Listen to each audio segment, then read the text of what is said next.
اعوذ باللہ من الشیطان الرجیم بسم اللہ الرحمن الرحیم۔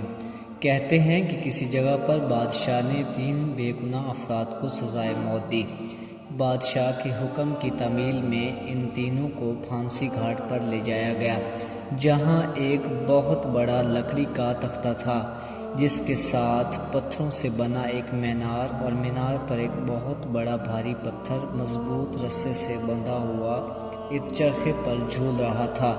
رسے کو ایک طرف سے کھینچ کر جب چھوڑا جاتا تو دوسری طرف بندھا ہوا پتھر زور سے نیچے گرتا اور نیچے آنے والی کسی بھی چیز کو کچل کر رکھ دیتا تھا۔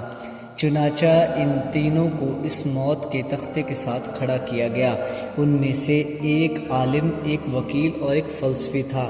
سب سے پہلے عالم کو اس تختہ پر عین پتھر گرنے کے مقام پر لٹایا گیا اور اس کی آخری خواہش پوچھی گئی تو عالم کہنے لگا، میرا خدا پر پختہ یقین ہے، وہی موت دے گا اور زندگی بخشے گا، بس اس کے سوا کچھ نہیں کہنا۔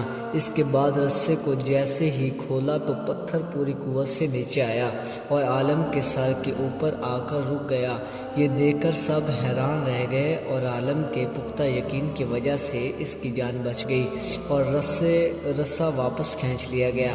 اس کے بعد وکیل کی باری تھی۔ اس کو بھی تختہ دار پر لٹا کر جب آخری خواہش پوچھی گئی تو وہ کہنے لگا، میں حق اور سچ کا وکیل ہوں اور جیت ہمیشہ انصاف کی ہوتی ہے، یہاں بھی انصاف ہوگا۔ اس کے بعد رسے کو دوبارہ کھولا گیا، پھر پتھر پوری قوت سے نیچے آیا، اس بار بھی وکیل کے سر پر پہنچ کر رک گیا۔ پھانسی دینے والے اس انصاف سے حیران رہ گئے اور وکیل کی جان بھی بچ گئی۔ اس کے بعد فلسفی کی باری تھی۔ اسے جب تختے پر لٹا کر آخری خواہش کا پوچھا گیا تو وہ کہنے لگا، عالم کو تو نہ ہی خدا نے بچایا ہے اور نہ ہی وکیل کو اس کے انصاف نے۔ دراصل میں نے غور سے دیکھا ہے کہ رسے پر ایک جگہ گانٹھ ہے جو چرخی کے اوپر گھومنے میں رکاوٹ کی وجہ بنتی ہے، جس سے رسا پورا کھلتا نہیں اور پتھر پورا نیچے نہیں گرتا۔ فلسفی کی بات سن کر سب نے رسے کو بغور دیکھا تو واقعی ہی گانٹھ تھی۔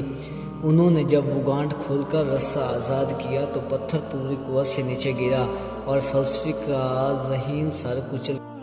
حکایات کا نتیجہ: بعض اوقات بہت کچھ جانتے ہوئے بھی منہ بند رکھنا حکمت میں شمار ہوتا ہے۔